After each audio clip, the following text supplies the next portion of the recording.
Cell group dito, cell group doon. Attend ang seminar dito, attend ang seminar doon. Prayer meeting dito, prayer meeting doon.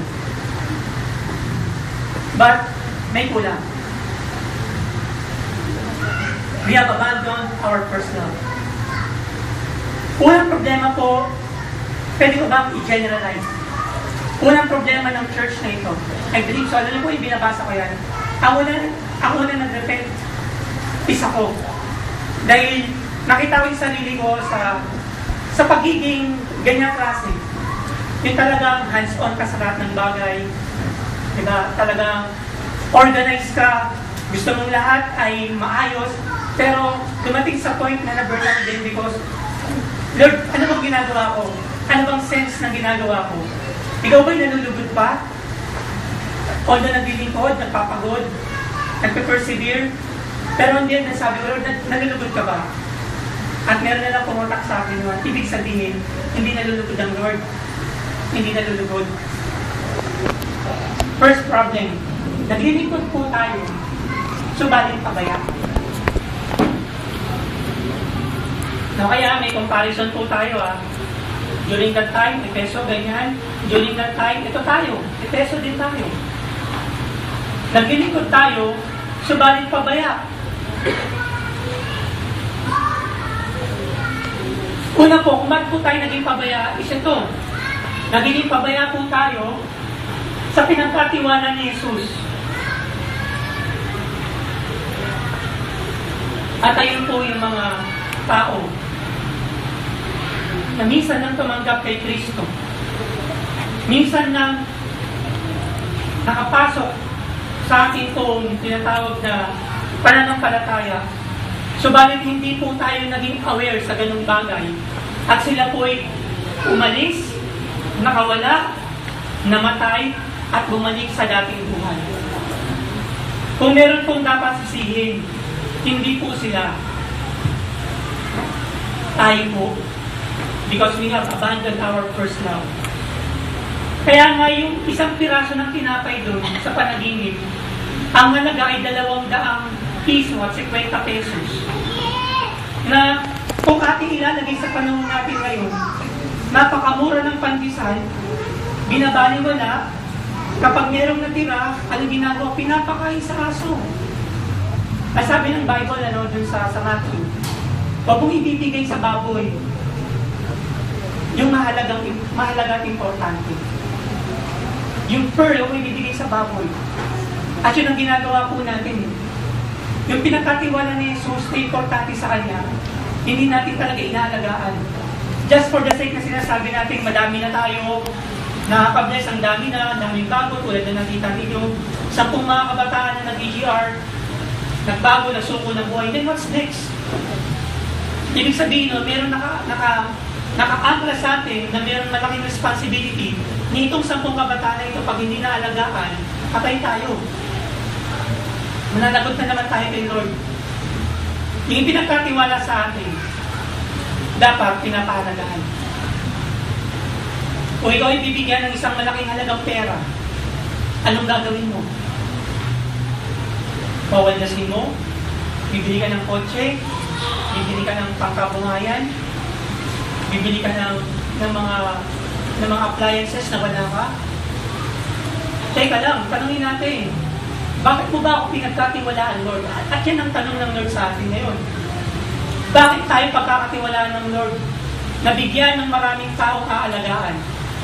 Kung sa 80, 90, 100, hindi natin mapahalagahan. How much more nabibigyan tayo ng napakalaking sanctuary kung tayo hindi rin tapat? And I doubt kung bibigyan tayo ng Lord. Dahil kung pastor lamang kung kikilos, 1:100, malamang 40 years old pa lamang ako, patay na ako. Sa konsolisyon, sa paghihirap, sa problema, at pag-aalaga. That's why ang sulat nga, hindi lamang sa pastor. Remember, ang vision na ito hindi lamang sa pastor. Ang vision na ito is for the entire church. Na kinakailangan hindi lang pala pastor ang dapat pagkatiwalaan. Dapat ang bawat paa, ang bawat ulo, ang bawat tao sa iglesia nito ay dapat pagkatiwalaan. Sino ba ang gusto pagkatiwalaan ng Lord dito itaas ang kamay?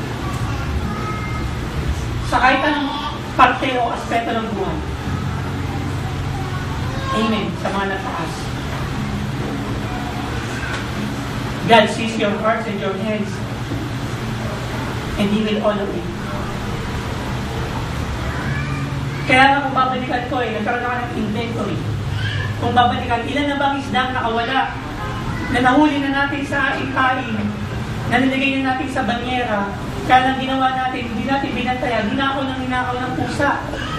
Kinain ng pusa, natira na lamang, kukunti. Anong problema? Yung isda ba mismo? Hindi. Yung nagbabantay sa isda. At tayo po yun. Alam po ninyo kung tayo lang po, na-preserve po natin yung lahat ng mga isdang ibinigay sa atin ng Lord. I believe so, hindi tayo nandito. I believe so, hindi lamang tayo 80 or 90 or 100 nakaupo dyan. More than pa.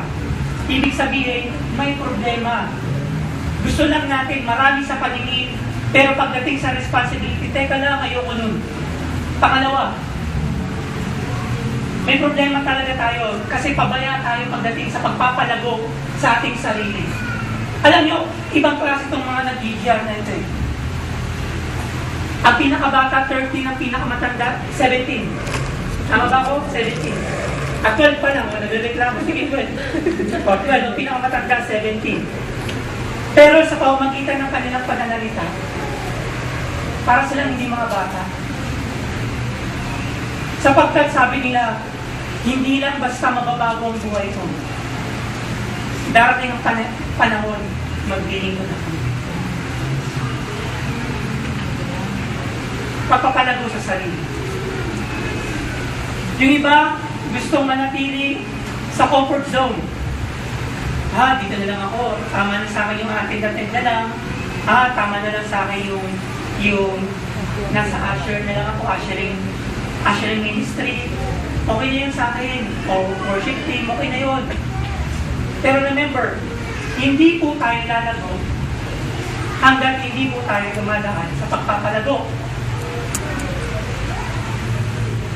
At lalago lamang po tayo kapag tayo po ay laging nag-aaral ng salita ng Diyos. Kaya ang term po na gagamitin po natin sa flow. Involvement, participate, and preservation. Pagdating po sa una pa lang ito. Involvement, participation, and preservation. Kinakailangan mag-involve po tayo Hindi pwede yung umupo ka lang dyan, and after the service, aalis ka na. Participate. Mag-volunteer. Kailangan mo ba ng apprentice? May Bible study ka ba? Pwede bang sumama? Participate. At tuwang-tuwa nga ako yung umalis yung limang missionary natin No? May nag-stand out. At pinupupuri ako ang Diyos sa apat na yun. Na sila na nagtatrabaho, naranasan nila na magpuyat din, naranasan nila na magsundo, naranasan nila na ipag-pray yung mga kabataan. At natutuwa ako doon. Because meron ng participation. Minsan pala masarap yun na alisin mo yung mga pinagkakatiwalaan mo para merong lalabas sa katiwa-tiwala. And of course, yung preservation. Itong sampung ito, pag hindi mo natin yan na-preserve, maniwala po kayo. Mawawala yan. Ang tanong, trabaho lang ba ng pastor yun? Trabaho lang ba ng council yun? Hindi po. Trabaho po natin lahat yun. Na magpaalalahanan sa isa't isa. Na bawat isa po sa atin ay magkaroon ng malasakit sa kapwa-tao. Tama po ba si Lord? Yan ang kulang natin. Pabaya po tayo. Pangalawa, naglilingkod tayo subalit namumuhay sa nakaraan. Kaya hindi ko tayo makausad kasi mayroong multong mahabol sa atin. Yung multong na mahabol sa atin, ang ginagawa natin, tinitingnan pa natin. Ano mangyayari kapag nakita mo yun? Either matakot ka, either nabalikan mo, either nasamahan mo.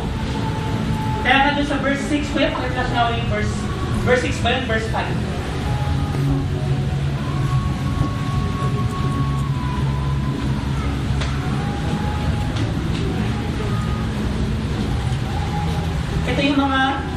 patuloy na bumabagabag sa atin. Although naglilingkod na tayo, nagsisimula na tayong maglingkod, pero kapag ito'y bumalik sa atin, ayan, in verse 5, remember then how far you have fallen.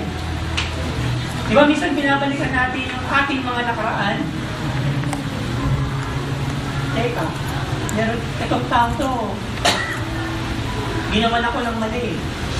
Teka, itong taong ito, nangutang sa akin, hindi na ako binayaran. Teka, itong taong ito, chinismis ako eh. Remember then how far you have fallen.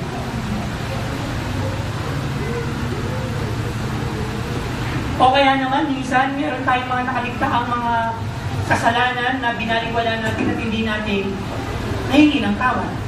Tulad ng mga pamilyang nakasakit sa atin, mga tao nakasakit, na until now, hindi pa rin natin pinapatawad. Kaya salamat kay Ting. Talagang sabi niya napatawad niya na kanyang mga magulang. So, narinig siya. Ano mangyayari? Remember then how far you have fallen, repent and do the works you did at first.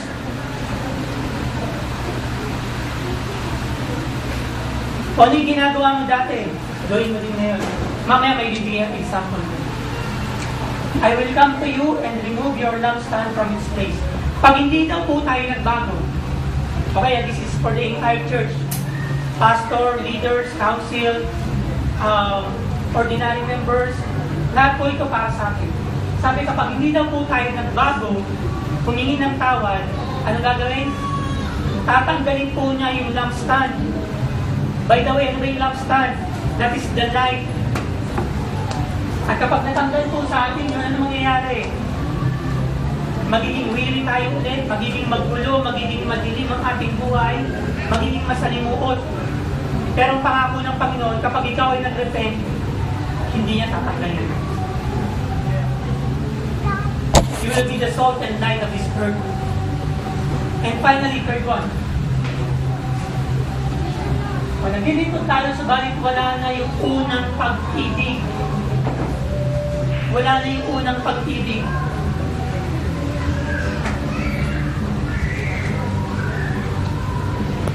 Naranasan ko po yung unang tibok ng pag-ibig kay Lord. Nung ako po yung naglalakad sa may street po namin. At tumulan po yun na napakalakas. Until one time, sinabi nila ng Lord sa puso ko, nilagay niya sa puso ko, na kagaya ng mga patak na ulan na yan, ganyan kadami ang madadala mo kayo.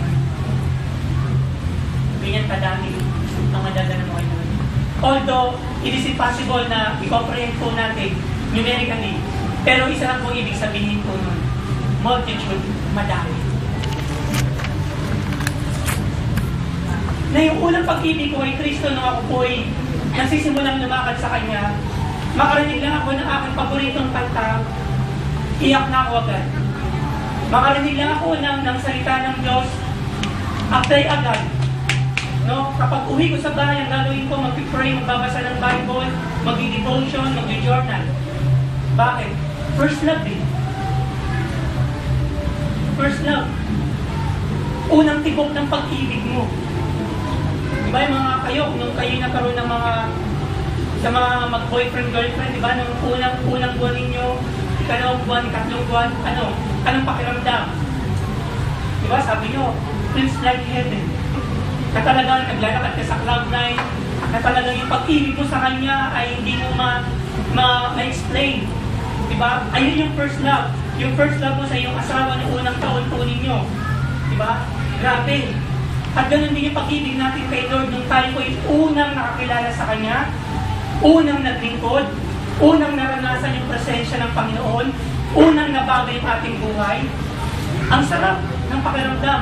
Kaya nga sabi mo, Lord, gusto ko lagi na lang sa church. Lord, gusto ko lagi na lang mag-pray. Gusto ko lagi na lang makinig ng salita ng Diyos. Pero ang tanong, what's next?